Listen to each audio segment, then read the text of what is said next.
hemos invitado a Alberto Agüero, que es candidato a diputado nacional por el frente que integra el PTP con los socialistas. Alberto, buenas tardes y bienvenido.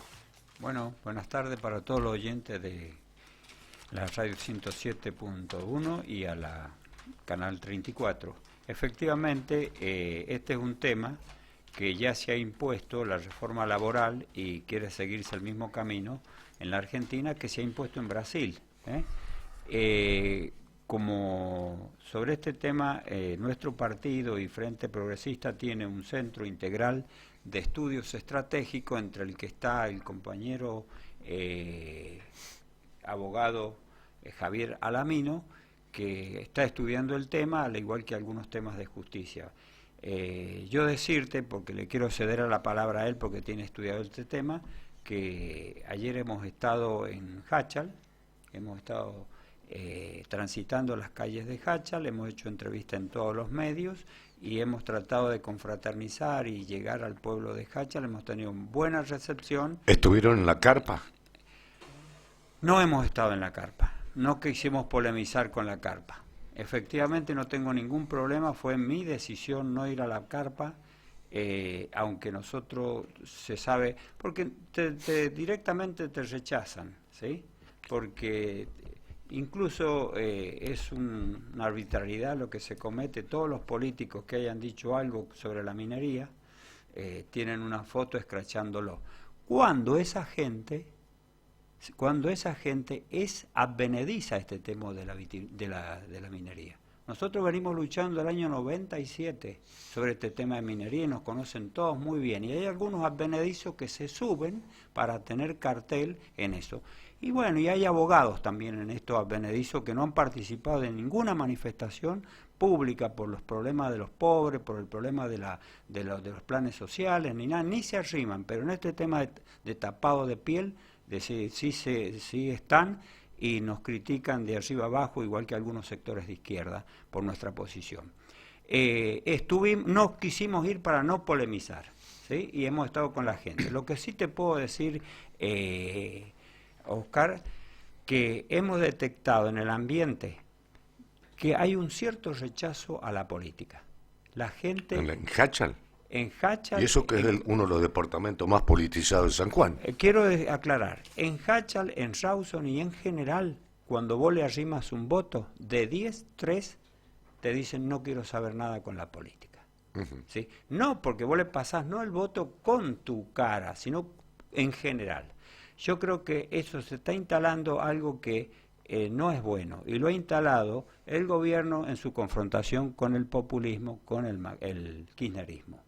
Y este tema de la corrupción tiene que ver con este tema, porque se da un debate de la corrupción que no es correcto, que yo quisiera que el abogado lo trate también, porque es experto en eso, pero han cambiado el eje de la discusión, cuando el principal problema de corrupción es que hay 40% de gente que no tiene que comer, que no tiene trabajo o que está en negro. O sea, ustedes llegan a la conclusión que hay un 40% de gente en situación de indigencia, de acuerdo a No, lo indigencia que no, pobreza. En San Juan es el 45%, y no lo digo yo, lo dice la estadísca del INDEC y lo dice Monseñor Lozano, que lo dijo. Y no es un simple tema de estadística, es de carne y hueso, lo ha dicho el arzobispo. Entonces nosotros, sobre esa base estadística, decimos, si San Juan, que es una provincia minera, que crecimos a tasa china con la minería, no podemos dar, tenemos 45% de pobreza, algo habremos hecho mal con la minería,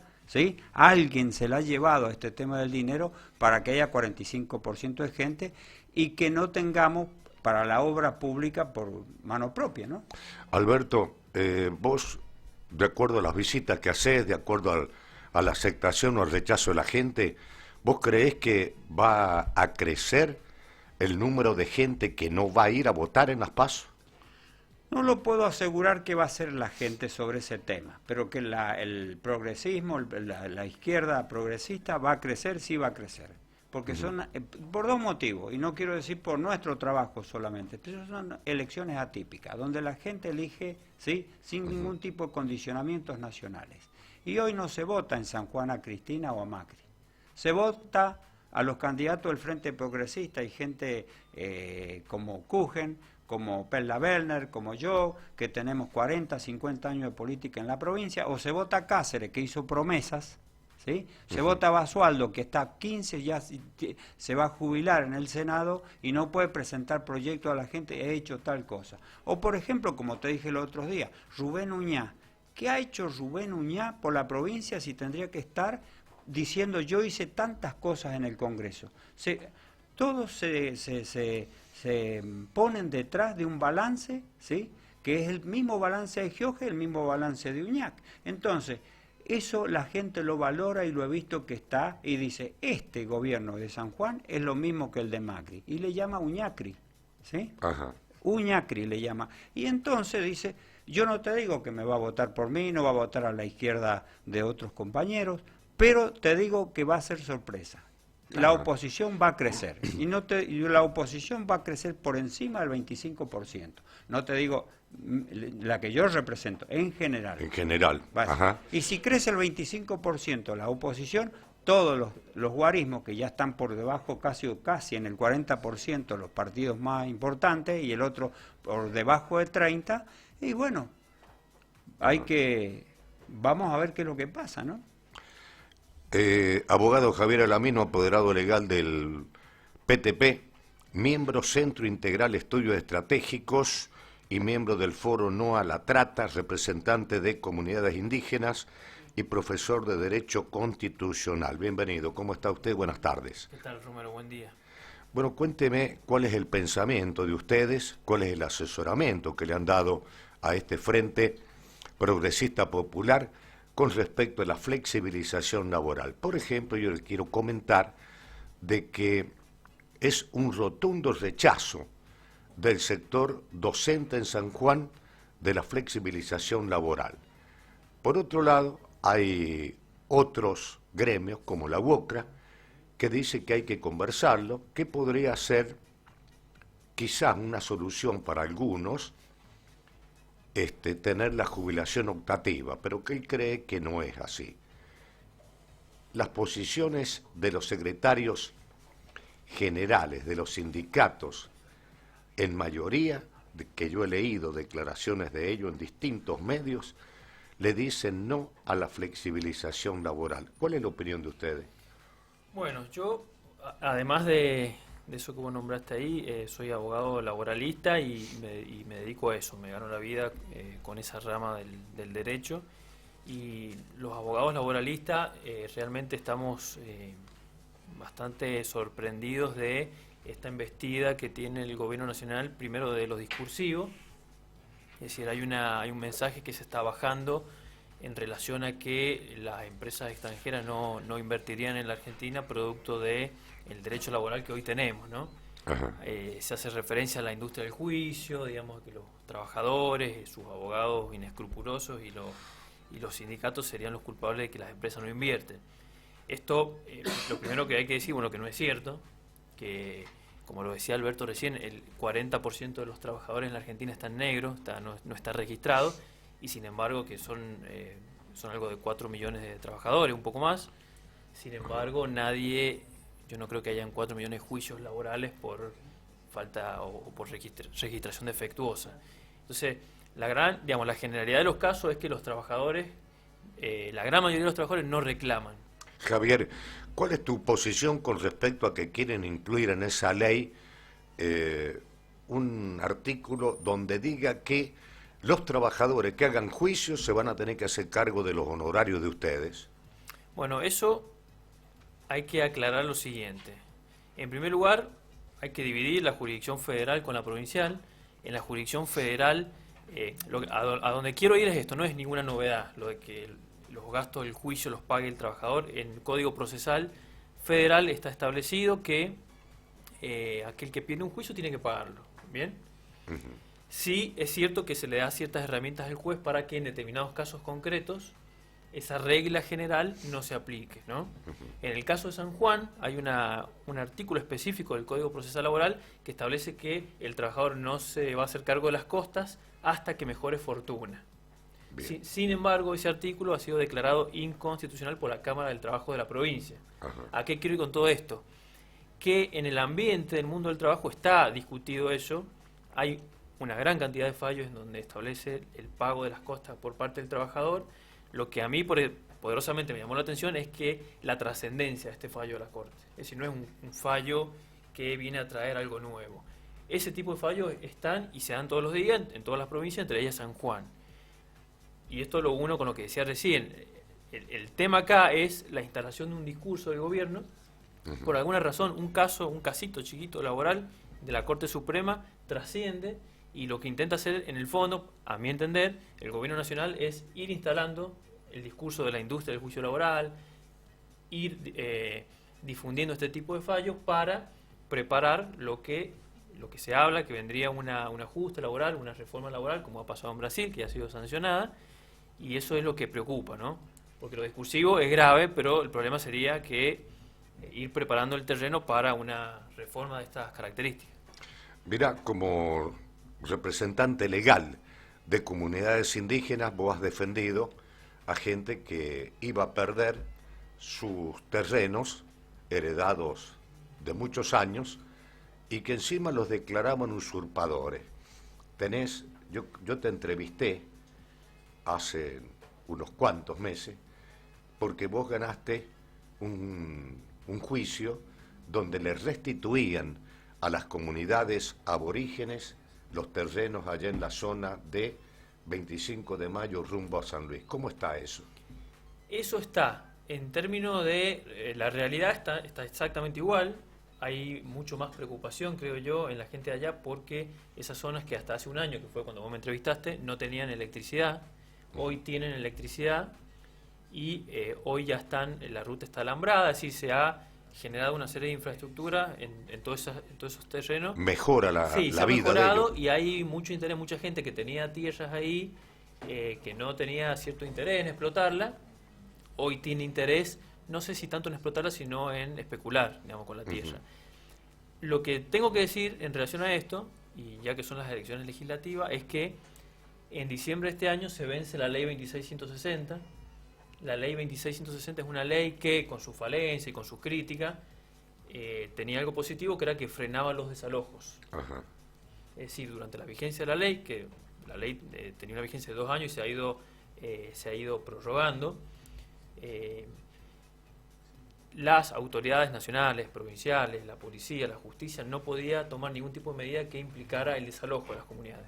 Esa ley se vence en diciembre y, por lo que se ve, no habría intenciones en prorrogarla, ni en mejorarla. ¿Sí? Mira, vos sos miembro del Foro No a la Trata. ¿Vos has tenido oportunidad de ir a los casinos de San Juan? Sí, en alguna oportunidad he ido, no soy muy No digo pero que hayas ido a jugar. Sí, sí. Has ido a mirar el show. Yo tengo entendido que a vos te gusta la música nuestra, pero has ido a mirar el show. ¿Has observado alguna situación de trata ahí adentro? Mirá, la verdad, sinceramente, no... hace mucho tiempo que no voy a un casino, deben hacer 15 años que no voy a un casino, y no te sabría responder eso. He observado situaciones de trata en muchos lugares, digamos, en San Pero hay Juan, trata en pero San Juan. particularmente, sí, ¿Hay trata en San Juan? Totalmente, hay trata.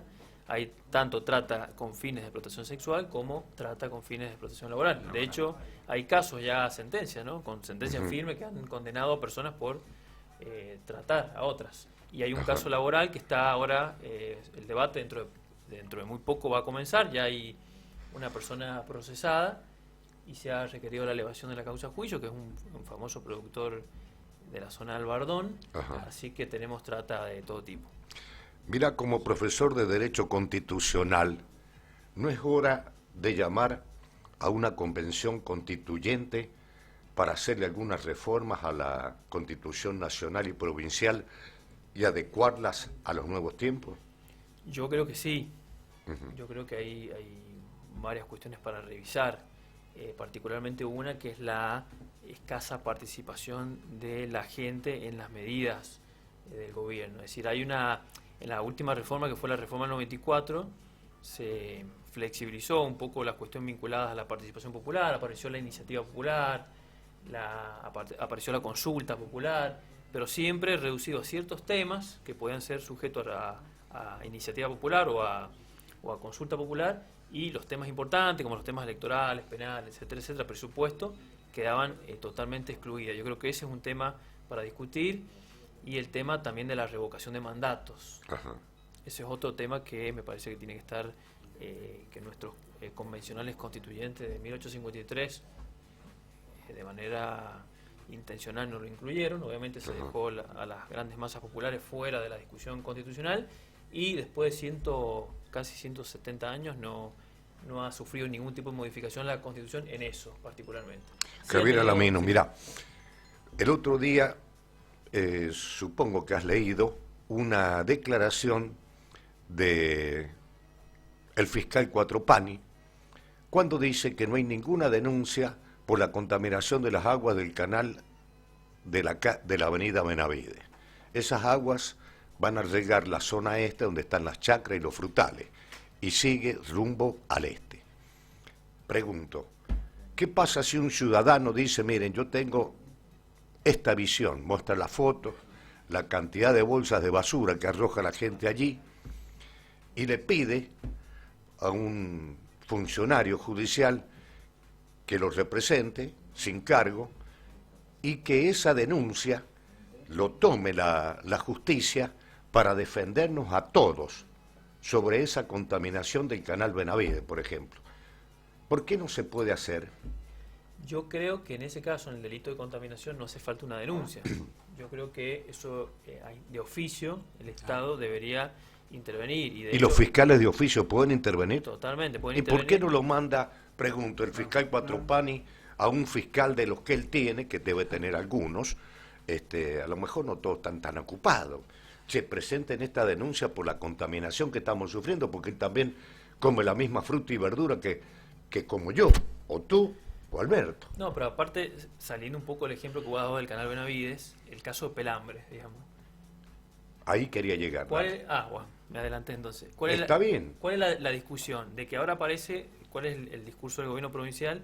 De que la minera que explotaba la concesión de Pachón tenía conocimientos de que habría una escombrera por parte de Pelambre y no lo denunció. La pregunta que me parece que hay que hacerse es si el Estado es el que tiene que tener conocimiento, ahora, además de Pachón, ¿no? Pero el Estado provincial, la policía minera debiera controlar una zona que, dicho sea de paso, está próxima a una concesión minera de la provincia. Si no ahora estamos... dicen de que no los denunciaban, sabiendo eso, porque estaban en tratativa de que compraran Pachón. O sea, no le iba a denunciar a un futuro socio. Claro. Esa es otra. Yo insisto en esto, es grave lo de la empresa que explota Pachón, pero más grave lo del Estado provincial a través de la policía minera, que no haya detectado en varios años esa situación que se ve de Google Maps. O sea, yo entro a internet y puedo ver claramente las escombreras del límite argentino hacia acá. Por supuesto que es investigable de oficio, y el Estado tiene la obligación de instar el procedimiento penal, no hace falta una denuncia de un particular. Javier Alamino, abogado laboralista, apoderado legal del PTP, miembro del Centro Integral de Estudios Estratégicos, miembro del Foro No la Trata, representante de comunidades indígenas, profesor de Derecho Constitucional. Gracias por su visita. La próxima semana yo le voy a invitar porque vamos a tratar un tema vinculado a el tema específico laboral, porque aquí hay situaciones graves. Así que una empresa dice que no le conviene explotar una fábrica de cerámicos. Viene otro señor como Salvador y la alquila a esa empresa y se compromete por escrito y firma de que va a tomar todos los empleados y que va a seguir reactivando esa industria. Y resulta que ahora, a pocos meses, parece que no le conviene seguir al frente de esa empresa. Van a una conciliación obligatoria a los trabajadores y en el día de ayer no se presenta la empresa. Y yo me pregunto, ¿no hay una sanción para quien no cumple con esos compromisos? ¿O no debería haber? Bueno, hay multas que... ¿O hay complicidad de una parte y de otra? Eso último yo no lo puedo aseverar, pero lo que sí te digo que hay multas que son muy bajas. Ajá. Y los empresarios en general suelen no ir a las audiencias de conciliación de la Subsecretaría de Trabajo. Yo lo vivo como abogado laboralista, la gran mayoría de las audiencias no se presenta a la patronal, asumiendo que pagará alguna multa. Pero yo creo que hay que revisar las sanciones dentro del derecho laboral y por qué no ir a una reforma penal que vincule el derecho laboral con el penal. En España, por ejemplo, no te pongo ni Cuba ni Venezuela, en España hay delitos penales que se le aplican a, por ejemplo, empleadores que tienen a sus trabajadores negros. Sí. Es decir, sin llegar a situaciones de trata, situaciones extremas, el hecho de tener a un trabajador no registrado es considerado, es una acción típica que está en el Código Penal de España. Es decir, hay mucho para... Alberto, ¿tenías algo para aportar? Sí, vinculado a este tema de las responsabilidades. Charlábamos con Javier antes de entrar acá al programa, qué se podía hacer con los políticos. Estaba todo vinculado y alrededor de la desconfianza de la gente en los políticos, el rechazo a los políticos, y tenía que ver mucho con la corrupción y tiene que ver mucho con que los políticos no cumplen con lo que prometen. Y decíamos que una de las cosas que teníamos que tratar en el Congreso de la Nación es tomar medidas. Como te pide el juzgado federal, te dice cuál va a ser su proyecto de gobierno, cuál va a ser su plataforma política, y exigirles que cumplan, y si no, sancione y de algún tipo de medidas que tenemos que trabajar. Porque, por ejemplo, este gobierno que está prometió una serie de medidas, ¿sí?, de resolver, como la pobreza cero y la pobreza aumentado, ¿sí?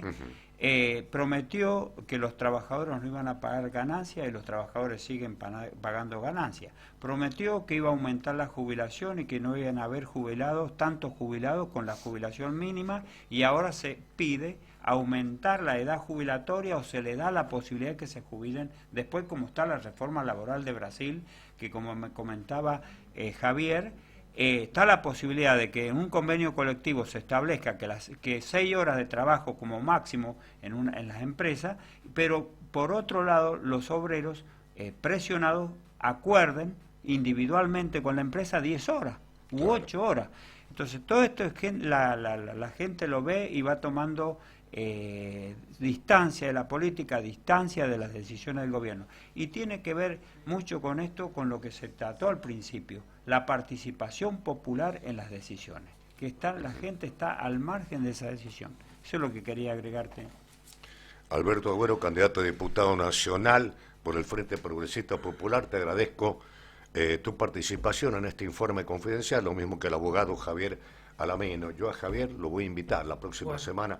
Hay un tema muy puntual que quiero tratar sobre flexibilización laboral, o lo que nadie dice, cómo es la situación laboral que viven los grandes países que tienen a sus trabajadores en un grado de esclavitud, porque ganan menos de la mitad de lo que gana un trabajador argentino con el mínimo vital y móvil. Eso no lo dicen.